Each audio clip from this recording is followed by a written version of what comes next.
You know what's really hard about serving time in prison or being a justice impacted person is figuring out, how do I get my dignity back? How do I make it so that I'm not the United States of America versus Michael Santos? That is a question that really is a lifetime question once you start. I didn't understand that when I began. Back in 1987, when authorities arrested me, I was 23 years old, and they arrested me for the bad decisions that I made during the recklessness of youth. But that said, I was facing a sentence of life in prison, and I'll always remember the indictment: United States of America versus Michael Santos. How do you get beyond that? Because it feels like, oh, it's the entire country against me, and in many ways it is. And I didn't really understand any of that or how to overcome it or how to work my way through a crisis until after I'd made a series of decisions that really escalated the problems against me. You see, I knew I was guilty of the charge, but yet I still pushed, and I went to trial, and I took the witness stand, and I lied on the witness stand, and a jury convicted me of every count. And it wasn't until until the marshals escorted me back from the courtroom to the detention center that held me, and I went back to the solitary special housing unit, that I started to realize just how badly I had derailed my life.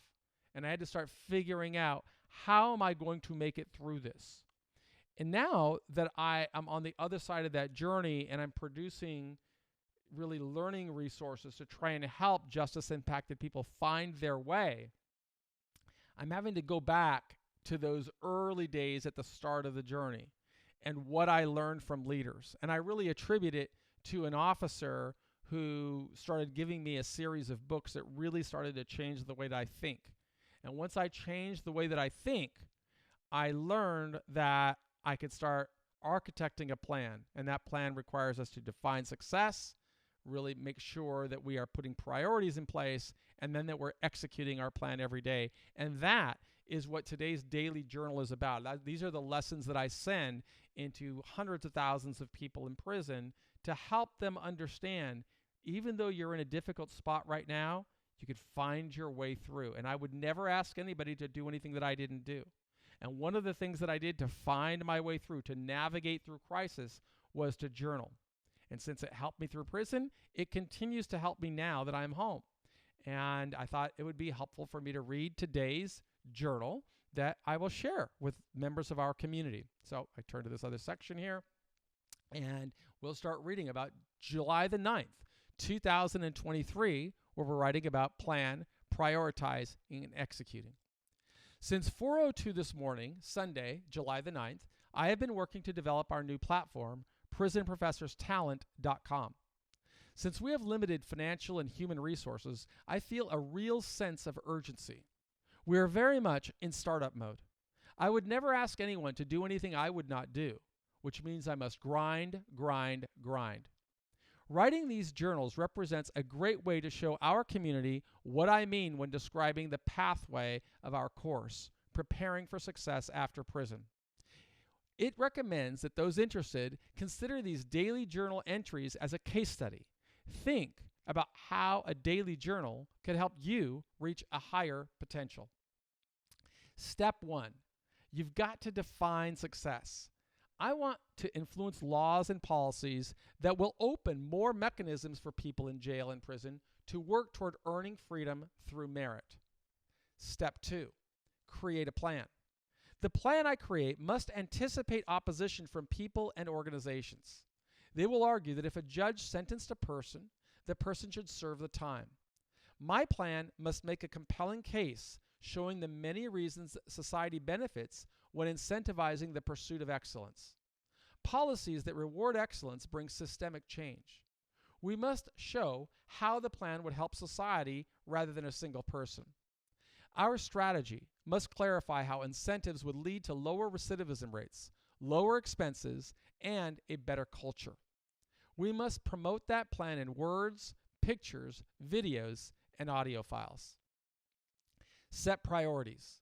Number 1, set aside resources to build a platform that can scale. It must be able to feature thousands of people who engineered extraordinary and compelling adjustment records in prison.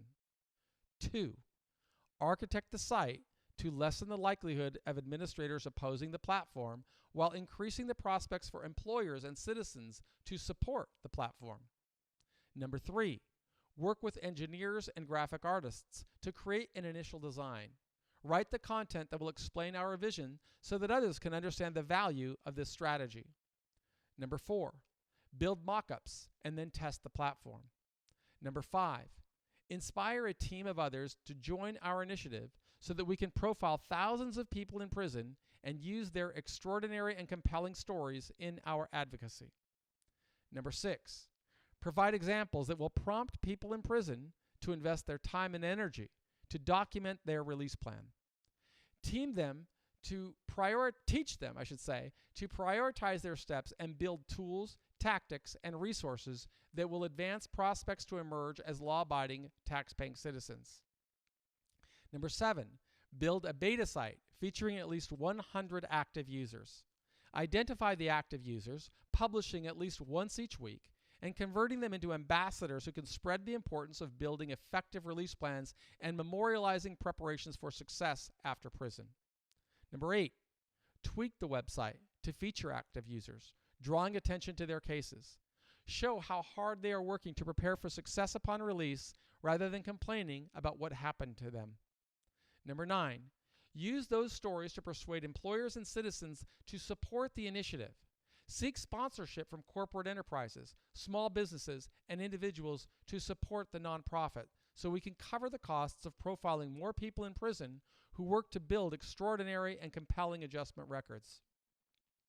Number 10, use this advocacy initiative to show the cost of effectiveness of societal benefit reforms that incentivize the pursuit of excellence. Argue that those reforms should include work release programs, social furloughs, access to milestone and time credits for all, and other programs that would lead to lower recidivism rates and a growth-oriented culture in confinement. Step 4, create tools, tactics, and resources. The tactic of building this platform will become an integral part of our strategy. Once we profile 100 people, we will have an easier time persuading others to join our coalition.